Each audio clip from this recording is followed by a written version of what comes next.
Welcome to Brainstorm MTG, I'm ELD, and this is Fast Effect, Double Speed Magic the Gathering from ELD's Time Vault Games in Bellingham, Mass.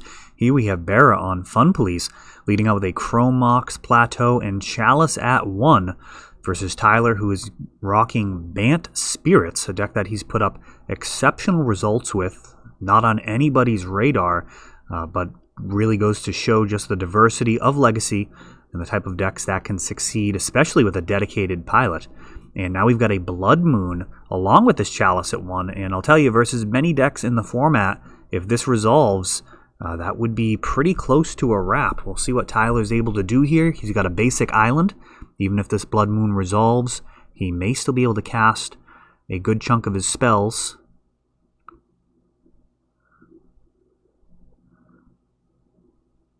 And it looks like floating a blue and dazing. Blood Moon countered, no additional Spirit Guide to push that through, and now a Goblin Rabble Master, and this one merits a Force of Will pitching Mausoleum Wanderer. Was not going to be resolving through that Chalice anyways, so two dangerous cards from Barra brushed aside here by Tyler. And now a Magus of the Moon. Tyler, blue and white mana now. The green splash, I think largely for like Noble Hierarch and sideboard cards, so he may be in totally fine shape here. A Tundra in the form of a mountain there, and Sword of Fire and Ice. 2 damage coming in with Magus.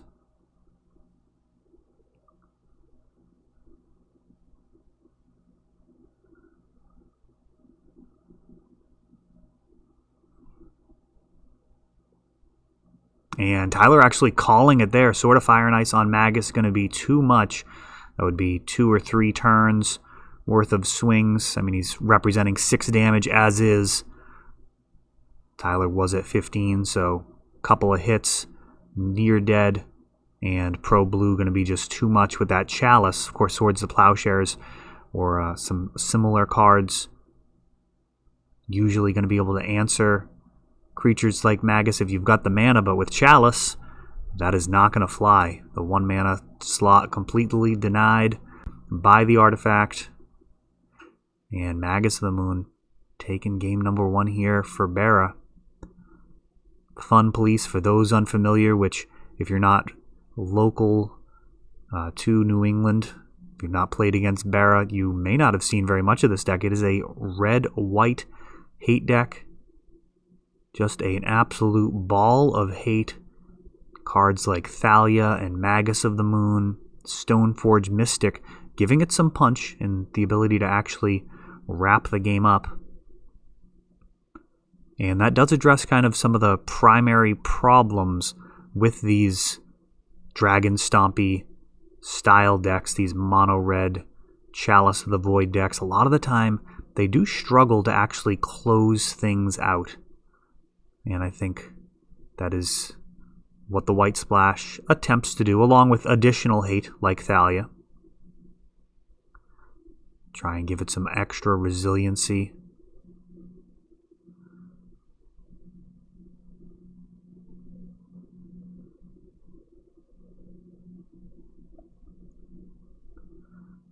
The champion of this event will get this Elk playmat that Barra is playing on. You can always message the channel if you're interested in a custom commission of a leather mat.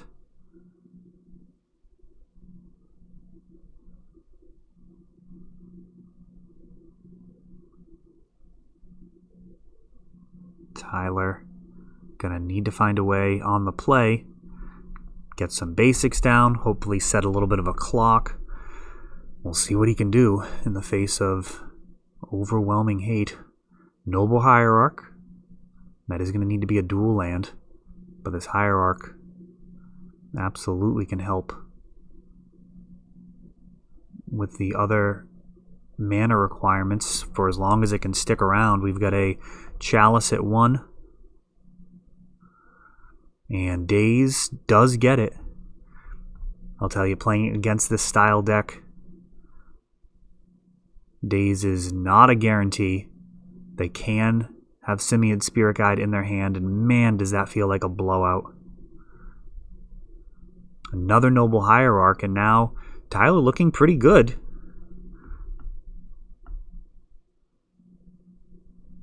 He's got all the mana he needs for pretty much everything in the deck, even in the face of a Blood Moon.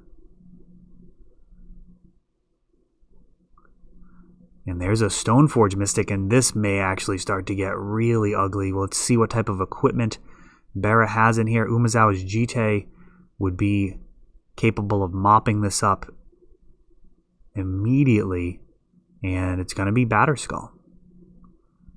A fetch for Tyler.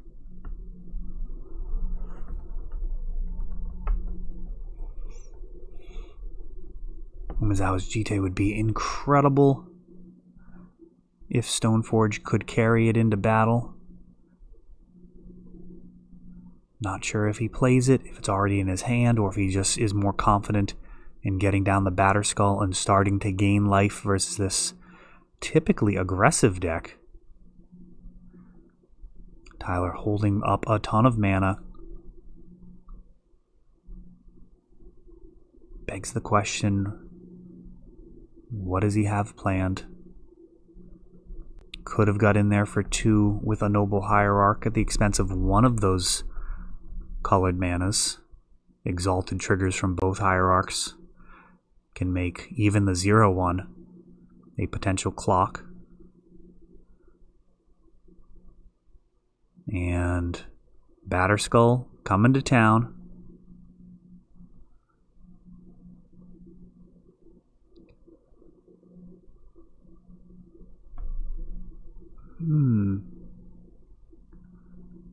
Not actually sure what that disenchant style effect was. Let me know in the comments. Batterskull taken out. And I believe a Rattle Chains flashing in.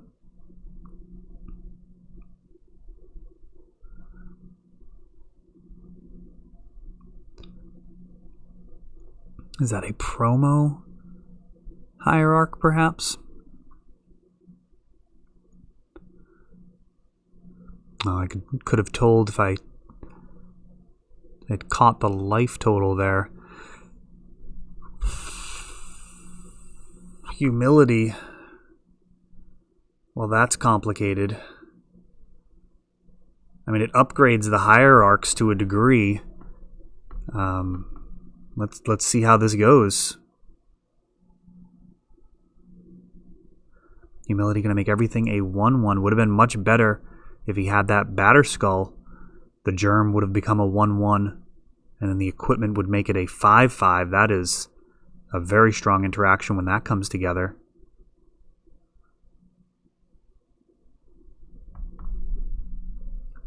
City of Traders. And now Magus of the Moon, which, interestingly enough, still makes everything a mountain.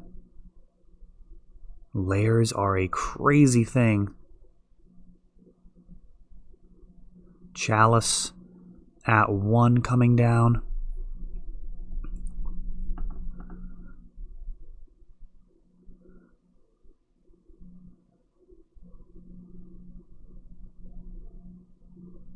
A Magus of the Moon is not going to allow for any type of non-basic shenanigans. We've got 4 damage coming in. Barra at 5. A Stoneforge is going to trade with that Rattle Chains. Barra going to preserve this Magus of the Moon.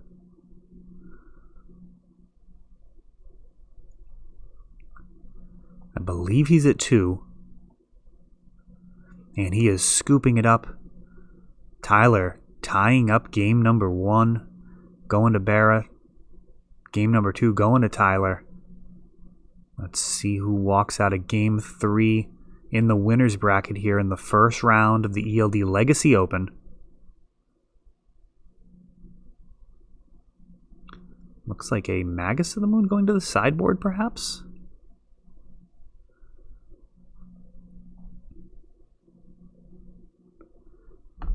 Magus of the Moon, a really crazy card. Was actually talking after the tournament with a player that had Oko in his deck, and considering how Oko can handle a Chalice of the Void and then a Magus of the Moon, all for just 3 mana. And as we were talking about it, kind of unraveled that no, that actually doesn't work. The turning it into an elk, the way the layers work, will mean that everything will be, all non-basics will be mountains, and then after that he will become a 3/3 with no abilities.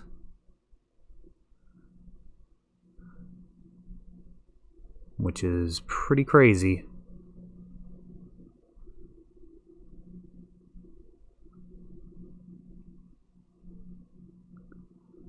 So Oko actually just upgrades Magus of the Moon.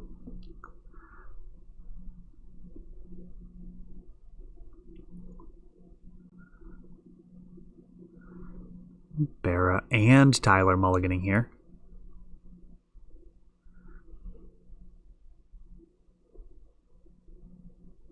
A London Mull, just a wonderful thing. So happy with it. Just no complaints. The sky absolutely did not fall. And it is just a tremendous improvement.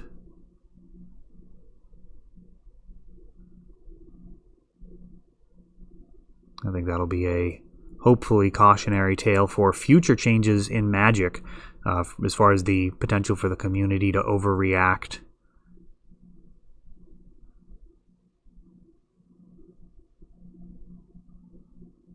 At this event, Oko was the talk of the town.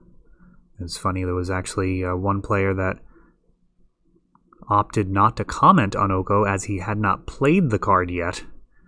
And it was kind of amusing. Somebody quipped, and it certainly wasn't stopping other people from chiming in about the card's role in the metagame. I do think that you've got to sleeve up cards, get a bunch of reps before you really can claim to understand a card's role in the metagame. Once upon a time, another card like that. Very interesting in terms of its potential.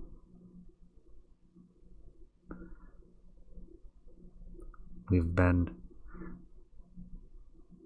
influenced by a number of cards this year in our deck building decisions. Chalice at 1 coming down off of a Simian Spirit Guide.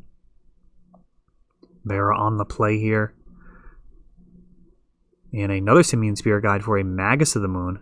Will Tyler have the days for the 3rd game in a row? He's got a basic island.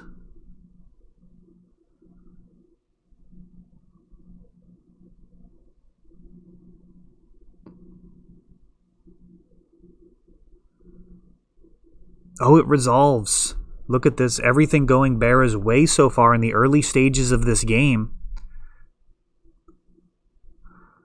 Considering rattle chains, I believe.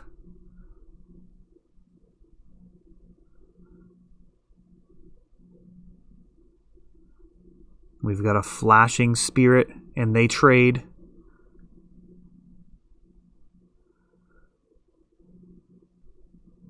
Draw, go here. It's almost like Barra sensed that there was a potential rattle chains and just swung into it regardless. Did seem like there was some hesitation. But Magus trades with the 2 mana. Spirit and Tyler's mana base is available here. Another rattle chains comes down. And 2 damage coming in.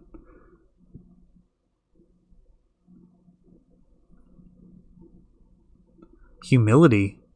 That gets a hard cast days.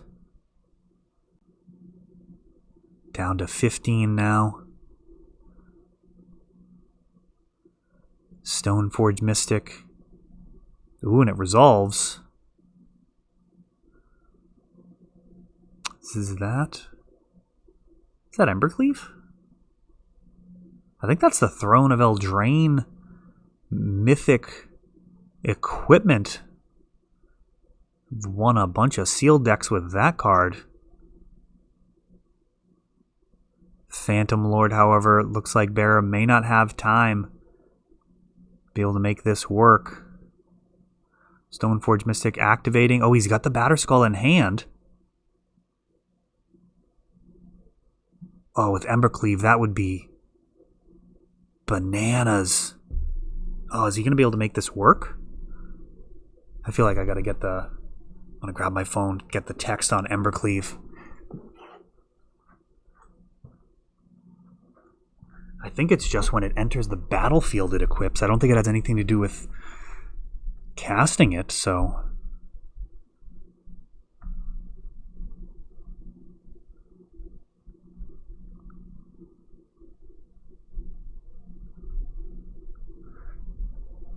More damage in the air. Barra down to just 7. Oh yeah, when it enters the battlefield, this is going to be crazy if Tyler doesn't have an answer to it. A Blood Moon. We got a Hardcast Force. And Embercleave off of the Stoneforge Mystic. That is giving this Germ +1/+1. Double Strike, Trample. Holy cow. What a absolute about face that game as Embercleave, the new Stoneforge Mystic target here, teaming up with Batterskull to absolutely rip that game right out of Tyler's hands. That is all for this one, but don't worry, there is a lot more. You can check out our older videos, and we're always putting out new videos from ELD's Time Vault games in Bellingham, Massachusetts. If you want to help the channel, of course, you can like, subscribe, share, tap that notification bell so you can know the next time our new videos come out. Thanks for watching.